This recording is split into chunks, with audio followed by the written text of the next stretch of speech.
All right, hello, good afternoon. Welcome, Stratford University School of Health Science professors. Alexandria campus, it is July 14th, 2017. This is our quarterly faculty in-service slash departmental meeting for the School of Health Science. And I am your host, Nelson C. Garias, your faculty lead. Alexandria campus, of course. Now, what are we going to talk about? First, let's talk about the Golden Opportunity Grants. It's messing up on us.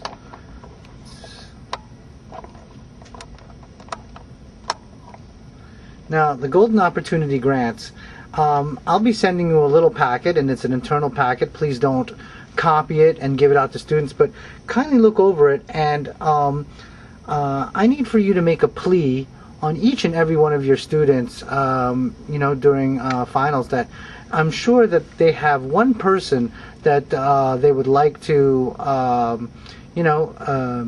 about the gift of learning and talking about, trying to get into a healthcare program. And there are many people who don't know or who don't understand or don't even know that there are lots of opportunities, and this particular university has these Golden Opportunity Grants, also known as GO Grants, and they're available to new students, and they can get up to $10,000 as a grant for their education.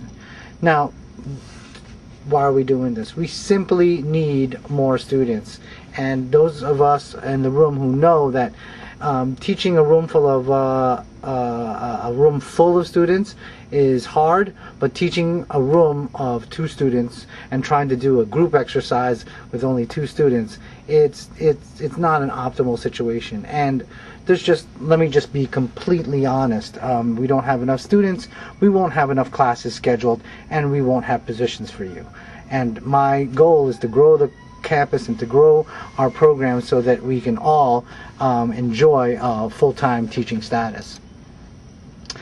Now, our university we're considered a mom and pop organization, and we don't have millions of dollars in marketing money where we can, make up a commercial and hire a famous person to be in the commercial. So we are going down this route, so grassroots marketing. So get out there to everybody you know that you teach for this university, that this is a great university and it's not your typical for-profit, and it has a lot of features. And can you kindly just give my card out to anyone who you believe that would benefit from going to one of our many programs? Not necessarily health, but I'm focusing this plea and the GO Grants, or the Golden Opportunity Grants, also known as the GO Grants, for this. Lastly, we're a darn good campus, and we're the best kept secret. So I really want to get it out there to other people who are languishing in these other programs, especially in a typical university, in a liberal arts program that, frankly, that's not going to get them any jobs and not going to train them to do anything. So please get it out there. I'm always one to promote all these great professors, and I'm hoping you could do the same. And we're just asking that every professor, every employee of Stratford University, just help us find this one person who can pick up this, has the opportunity to pick up this Golden Opportunity Grant. And please either send them directly to me or send them to the second floor to see somebody in admissions. Okay? That's that for Golden Opportunity Grants. The next is retention. According to Ms. AJ, our president, Alexandria Health Science, we are the best, or very good at.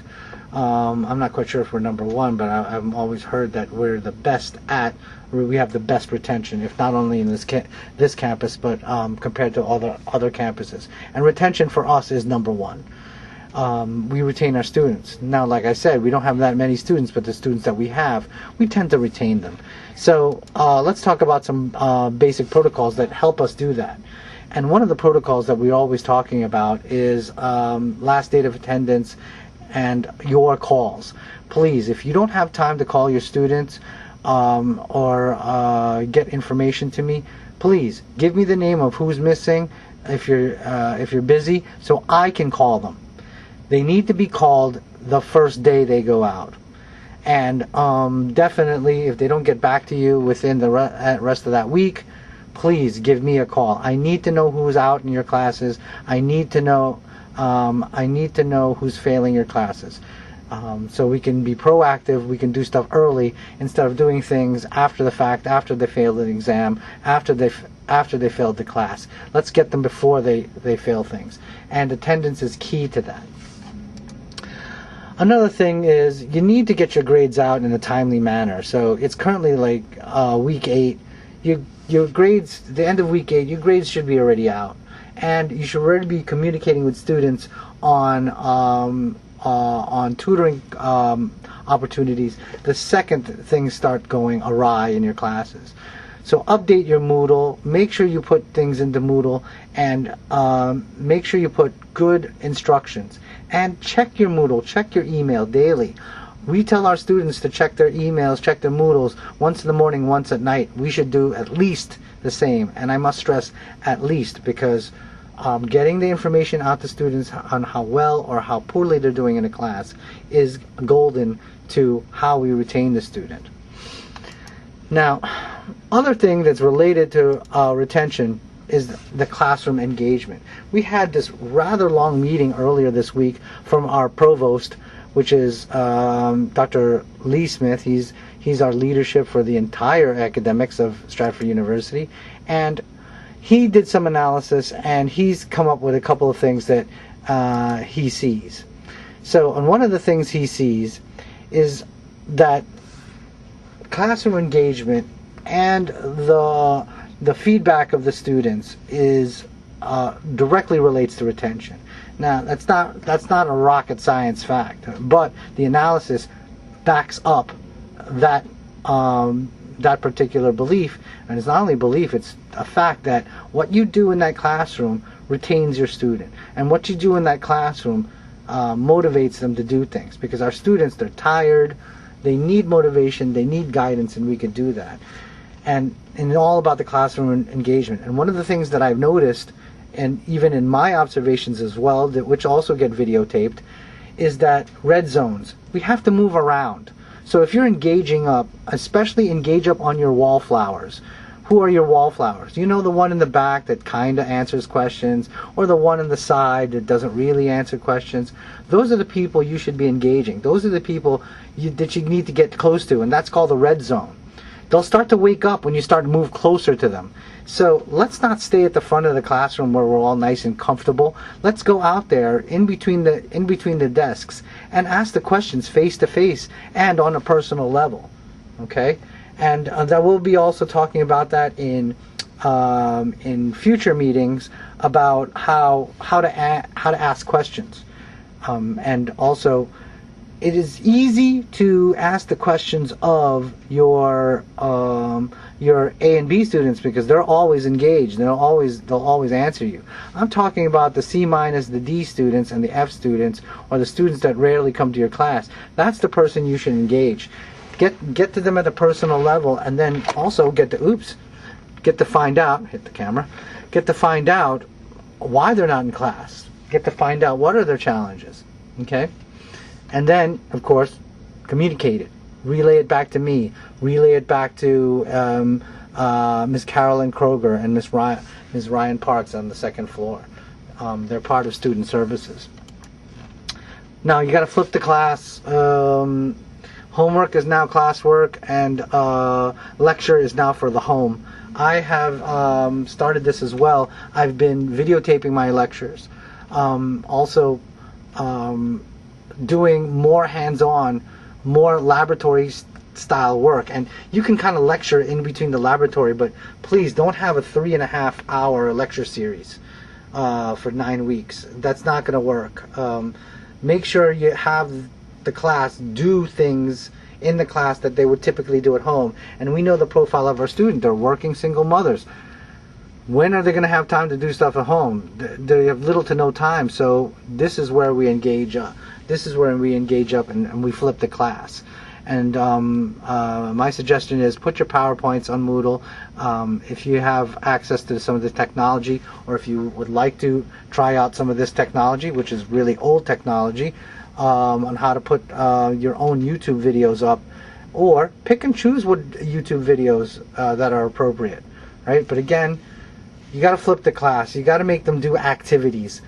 Less lecture, less PowerPoint, and more activities in the classroom, and we should improve classroom engagement. And decrease lecture time, death by PowerPoint. And it's ironic because that's what I'm doing. I'm lecturing to you. But I just need, this can be done on, like what we did, on an online basis, on a hybrid basis. You put it in a video, and you could have the file or the site for a YouTube video, such as this one, available for your students.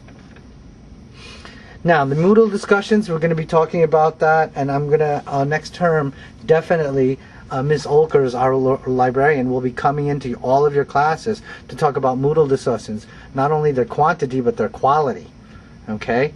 And also about APA format, and that's got to be done in the classroom. So, especially when you have a class like medical terminology, which is now a unbound class.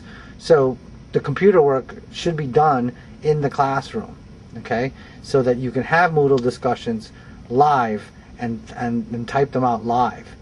And we're going to be talking that further. But right now, in the next coming weeks and the last weeks of the term, and definitely going into next term, start thinking about these things and start changing up our typical things that we do in class. And as long-time teaching professionals, it's so easy to get into a rut, so easy to get into that same old rhythm. Every term, try something new. Try different ways of flipping the classes. Try different ways of doing group projects and things of that nature. And that's it. That is all I've got from Stratford University. So right now, you'll get credit for your time, and thank you very much. All right, have a good one.